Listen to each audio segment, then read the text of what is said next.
What if I told you that people were growing fresh vegetables at minus 30 degrees, without electricity, without plastic tunnels, without a greenhouse? Sounds impossible, right? But centuries ago, long before modern technology, farmers across medieval Europe were harvesting food while snow covered the ground. And the method they used is so simple, you could try it in your own backyard. Picture this. The year is 1400. Winters are brutal. No central heating, no supermarkets. If your crops die, you starve. So how did they survive? The answer wasn't magic. It was insulation. Medieval farmers understood something we forgot. The earth itself is warm, just a few inches below frozen soil. Temperatures stay surprisingly stable, so instead of fighting winter, they worked with it. They built deep raised beds and covered crops with thick layers of straw, leaves and manure. Not a light sprinkle. I'm talking heavy, almost a foot thick. Sounds crazy? Stay with me. That thick layer trapped heat rising from the soil and blocked icy winds. Underneath, hardy vegetables like cabbage, leeks, carrots, and parsnips didn't freeze solid. They went dormant, alive, waiting. And here's the twist. Some crops actually tasted better after frost. Cold temperatures convert starches into sugar, sweeter, richer, more flavorful, nature's own survival trick. But that's not the most surprising part. In some regions, farmers created what we now call cloches. They used simple glass bells or even oiled cloth stretched over wooden frames to trap just a bit more warmth. Primitive, yes. Effective, absolutely. Temperatures inside could be several degrees higher than outside, enough to make the difference between life and death for a plant. Now think about this. No fuel bills, no artificial lights, no expensive structures, just soil, straw, and smart design. And here's where it gets even more interesting. They didn't harvest everything at once. They left root vegetables in the ground all winter, protected under mulch and dug them up, only when needed. The earth became a natural refrigerator. Snow piled on top, even better. Snow acts as insulation, not the enemy. Crazy, right? But let me ask you, if this worked in the Middle Ages, why aren't we all doing it today? Because modern gardening taught us to fear frost. We rush to pull plants out at the first cold warning.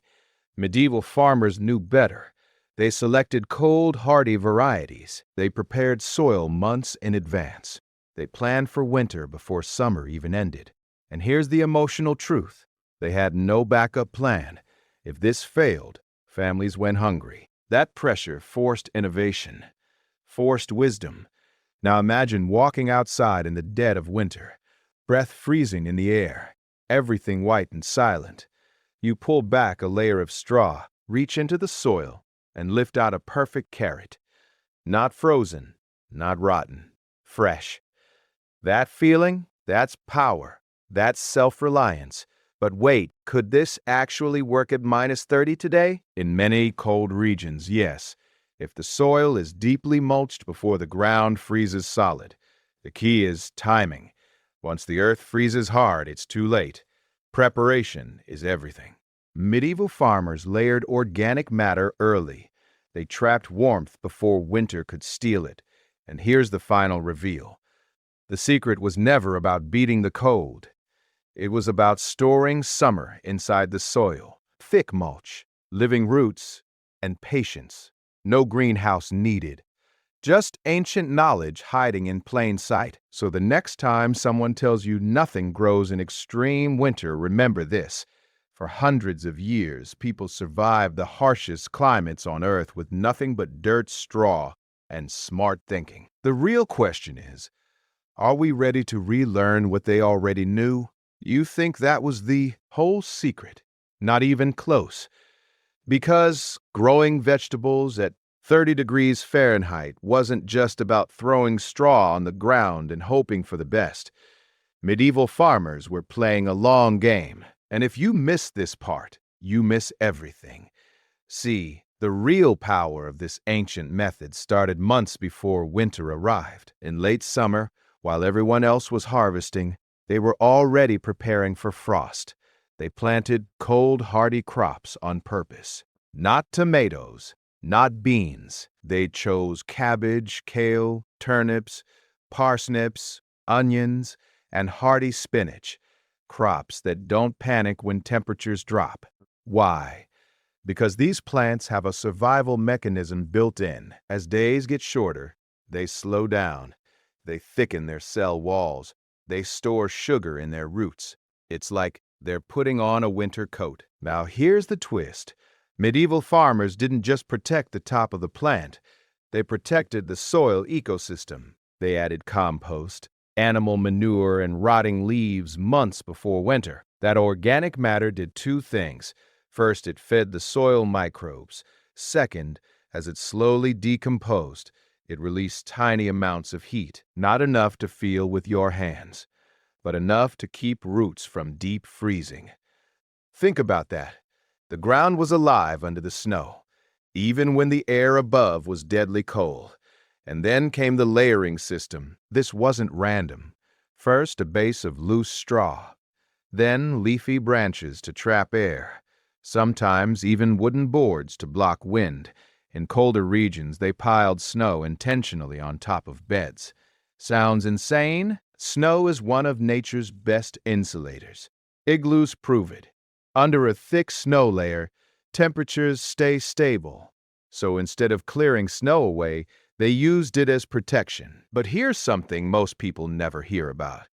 They designed their gardens to face the winter sun. Low sunlight still brings warmth. Beds were often positioned against stone walls. Those walls absorbed heat during the day and slowly released it at night. It's passive solar design, 600 years before the term existed. And now let me ask you something. Have you ever wondered why some old European villages had sunken garden beds? It wasn't random design. It wasn't random design. Lowering beds below ground level shielded crops from icy wind. Wind is what kills plants in extreme cold, not just temperature. Block the wind, and you change the game. Now imagine this scene. It's mid-January. The wind is howling. Livestock are sheltered. Most fields are lifeless. But under layers of straw and snow, vegetables are quietly waiting. A farmer steps outside with a wooden fork. He pulls back insulation carefully. Steam rises from the earth. That warmth, that stored summer energy. He harvests only what the family needs for that day. Then he covers everything again, nothing exposed longer than necessary. That discipline is what made it work. Here's another detail that changes everything. They staggered planting times. Some crops were planted early autumn for root growth, others late for leaf harvest. This created waves of availability through winter. It wasn't luck, it was strategy. But what about 30 degrees Fahrenheit specifically? At those temperatures, unprotected plants die fast. The medieval method relied on preventing the soil from freezing solid in the first place. Once soil freezes deep, roots are locked in ice, so insulation had to go down before deep frost arrived. Timing was survival. Too early, crops might rot. Too late, frost wins. Precision mattered, and here's the part that modern gardeners overlook. Not every winter was identical. They adapted constantly. If snowfall was light, they added more mulch. If it was heavy, they relied on snow itself. They observed nature like scientists, no weather apps, just experience. Now think about today. We depend on heated greenhouses, plastic covers, electricity, expensive systems, and yet one power outage can destroy everything. Medieval farmers built resilience instead of dependency. Their method didn't fight nature, it partnered with it. That's why it worked for centuries. And here's the emotional punch. This wasn't just gardening. It was survival wisdom passed from parent to child. Knowledge carried through famine, war, and brutal winters. The secret wasn't hidden. It was simply forgotten. So could you use this method today? Yes, but only if you shift your mindset. Stop thinking about growing during winter. Start thinking about preserving life through winter. Plant hardy varieties. Build soil health months in advance. Insulate deeply before the first hard freeze. Use snow as an ally, not an enemy. Harvest slowly. Protect what remains. And here's the final thought I want to leave you with. At Thai, 30 degrees Fahrenheit, survival isn't about strength. It's about preparation. The medieval farmers who mastered winter weren't lucky.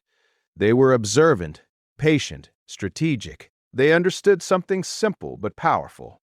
The earth remembers warmth longer than the air does. And if you learn to protect that hidden warmth, you can grow food in places most people think are impossible. The real question now isn't whether it works. The question is, will you be prepared before the cold arrives? You've learned the insulation. You've seen the strategy. But here's the part no one talks about. The mindset that made all of it possible. Because growing vegetables at 30 degrees Fahrenheit wasn't just a technique, it was a way of thinking. And without that mindset, the method fails. Let me explain. Medieval farmers did not see winter as an enemy. They saw it as a test. A season that rewards preparation and punishes laziness. And here's the twist. Their success actually depended on what they did when everything looked dead. When fields were white, when neighbors, as assumed nothing could grow. That's when discipline mattered most. Imagine this. It's late autumn. The first hard frost hits. Most people panic. They rush to harvest everything. But a medieval grower stays calm. Why? Because they planned for this moment. The carrots are thick and deep. The cabbages are tight and compact. The kale has already tasted frost and grown sweeter. Instead of pulling crops out, they reinforce protection. Another layer of straw. More leaves, maybe woven reed mats tied down against the wind. Every move deliberate, every layer calculated. Now here's something powerful. They never relied on just one crop.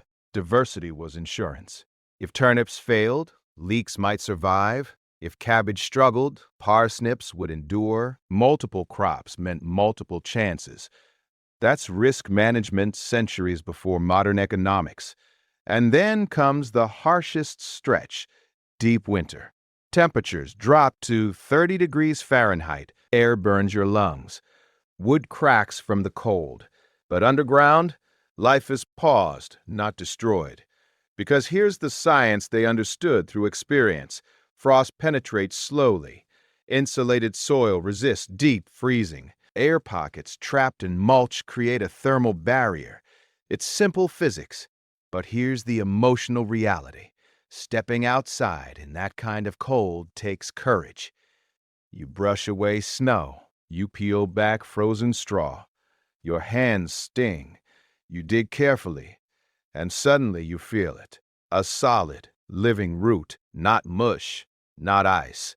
Food in the dead of winter. That moment isn't just harvest. It's proof that preparation defeats panic. Now let's talk about something even more surprising.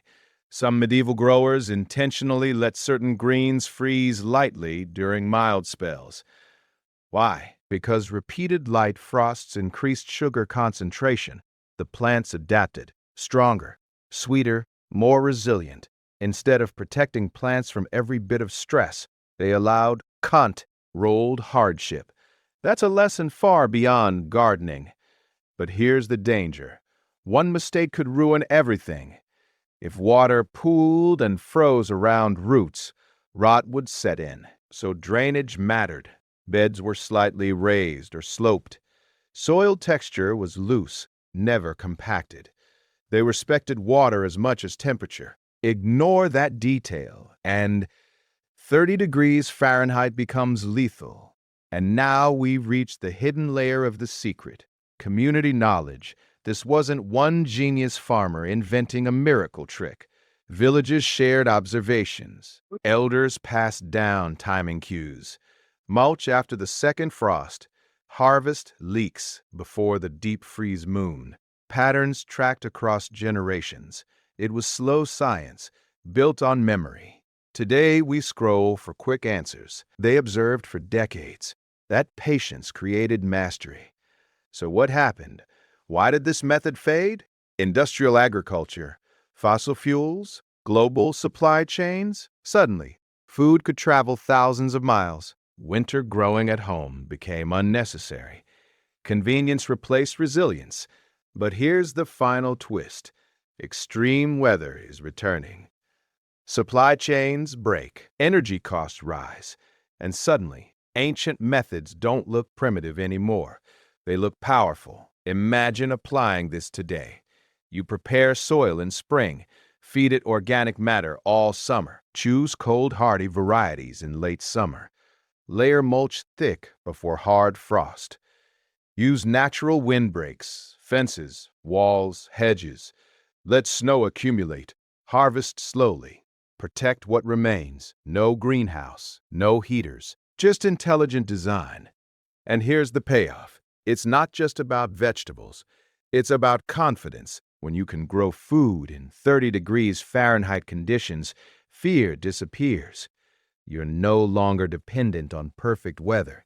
You're aligned with nature's rhythm. That's freedom. So let me leave you with this image. A frozen landscape. Silence everywhere.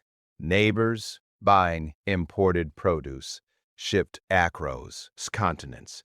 And you walk outside, lift straw, pull fresh food from living soil, in temperatures most people think are impossible.